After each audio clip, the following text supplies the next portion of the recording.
پھر اسی طرح نبی صلی اللہ علیہ وسلم دن میں 100 بار استغفار کیا کرتے تھے. تو اس لیے ہم سب کو بھی کثرت سے استغفار کرنی چاہیے.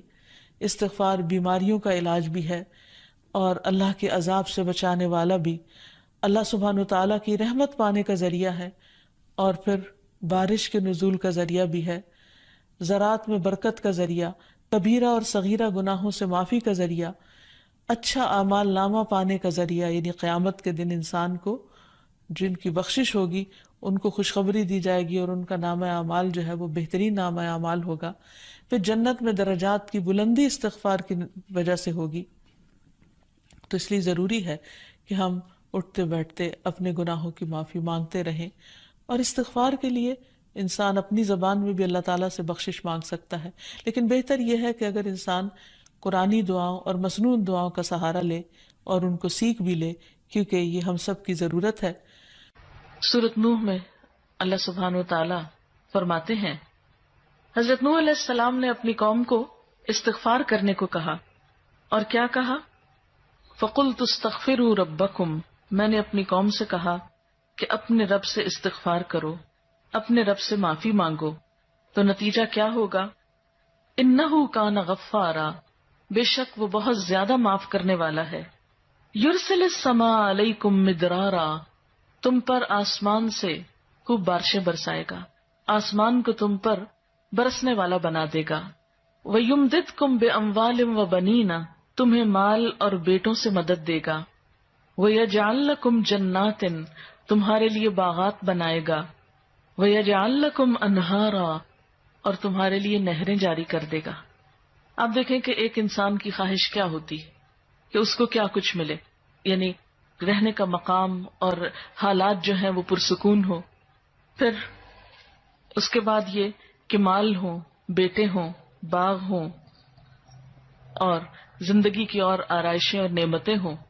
یہ ساری چیزیں کہاں سے ملتی ہیں، کیسے ملتی ہیں؟ استغفار سے ملتی ہیں. عام طور پر لوگ پریشان ہوتے ہیں، دکھی ہوتے ہیں. مثلا ایک شخص ایک بزرگ کی محفل میں آیا اور اس نے کہا کہ میرے حالات بہت تنگ ہیں، مجھے بہت پریشانی ہے، میرا رزق بہت تنگ ہے، تو آپ مجھے کوئی وظیفہ بتائیے. تو انہوں نے اس کو کہا کہ کثرت سے استغفار پڑھو. دوسرا آیا، اس نے کہا بچوں کی شادی نہیں ہوتی، تو آپ نے اس کو بھی کیا بتایا کہ کثرت سے استغفار کرو.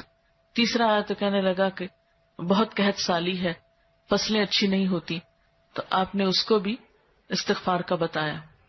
تو کسی نے ان سے پوچھا کہ بھائی 3 لوگ آپ سے 3 ڈفرنٹ مسئلے لے کر آئے ہیں، اپنی پریشانیاں لے کر آئے ہیں، آپ نے تینوں کو ایک ہی چیز بتائی ہے. تو اس پر انہوں نے یہی سورۃ نوح کی آیت پڑھ کر سنائی کہ دیکھو یہ قرآن میں اللہ کا وعدہ ہے، اور اللہ کا وعدہ سچا ہے. اللہ تعالیٰ کی بات سے بڑھ کر سچی بات کس کی ہو سکتی ہے؟ ہمارے پڑھنے میں کمی کوتاہی ہو سکتی ہے، لیکن اللہ کی بات میں کوئی شک نہیں. ذالک الکتاب لا ریب فیہ، یہ وہ کتاب ہے جس میں کوئی شک نہیں. لیکن یہ ہے کہ بعض اوقات ہم خود پڑھنے میں کوتاہی کر دیتے ہیں. تو جن کا رشتہ نہ ہو رہا ہو وہ بھی، جن کا ہو چکا ہو اور شادی کے پرابلمز ہو وہ بھی، جن کا ہو چکا اور پھر بچے نہ ہو وہ بھی، ان سب کے لیے ایک ہی وظیفہ ہے، اور وہ کیا ہے؟ استغفار کا.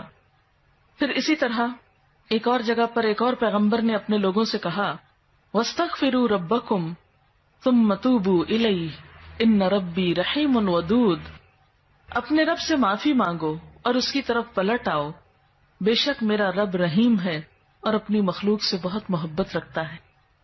یعنی جب کسی بندے پر کوئی تکلیف آتی ہے تو ایسا نہیں کہ اللہ تعالیٰ اس پر خوش ہوتے ہیں اور جان بوجھ کے ستانا چاہتے ہیں بندوں کو. اللہ تو بندوں کے حق میں بہت مہربان ہے. پھر سوال یہ پیدا ہوتا ہے کہ تکلیف آتی کیوں؟ اگر وہ ہم سے محبت کرتا ہے اور وہ بہت مہربان ہے. تو بات یہ ہے کہ کچھ چیزیں ہم اچھے حالات میں سیکھتے ہیں اور کچھ چیزیں ہم ہارڈ شپ سے سیکھتے ہیں.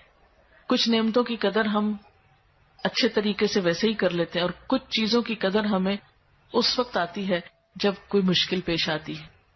آپ دیکھیے کہ اس کی مثال یوں ہی ہے کہ جیسے کچھ کھانے آپ کچے ہی کھا لیتے ہیں، جیسے فروٹس وغیرہ ہیں، آپ کو پکانے کی ضرورت نہیں ہوتی، لیکن کچھ کھانے آپ کو پکا کر کھانے ہوتے ہیں.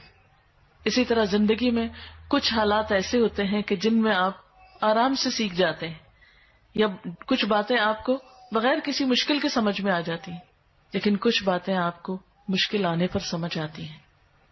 اور جس طرح انسان پختہ اور میچیور ہوتا ہے مشکلات میں، آپ نے دیکھا ہوگا کہ جو بچے ہارڈ شپس میں پلتے ہیں وہ بڑے ہو کر ان میں اسٹیمنا زیادہ ہوتا ہے، لیکن جو بچے بہت نعمتوں میں اور نازوں میں پلتے ہیں وہ اتنے بہادر اور اتنے ہمت والے نہیں ہوتے. اس لیے دھوپ اور چھاؤں، غم اور خوشی، دونوں اس کائنات کا حسن ہے. دن اور رات ایک بہت بڑی نشانی ہے ہمارے لیے. تو اس لیے جب تکلیف آتی ہے تو اس موقع پر انسان اللہ کی طرف زیادہ رجوع کرتا ہے، اللہ کو زیادہ یاد کرتا ہے، زیادہ ذکر کرتا ہے، اور اس طرح انسان کے گناہ دنیا میں ہی معاف ہونے لگتے ہیں. ایک اور جگہ پر آتا ہے وَأَنِ اسْتَغْفِرُوا رَبَّكُمْ ثُمَّ تُوبُوا إِلَيْهِ يُمَتِّعْكُمْ مَتَاعًا حَسَنًا، اور یہ کہ تم اپنے رب سے معافی چاہو اور اس کی طرف پلٹ آؤ تو وہ تم کو اچھا ساوانی زندگی دے گا. یعنی دنیا کی اچھی نعمتیں کس سے ملیں گی؟ استغفار سے.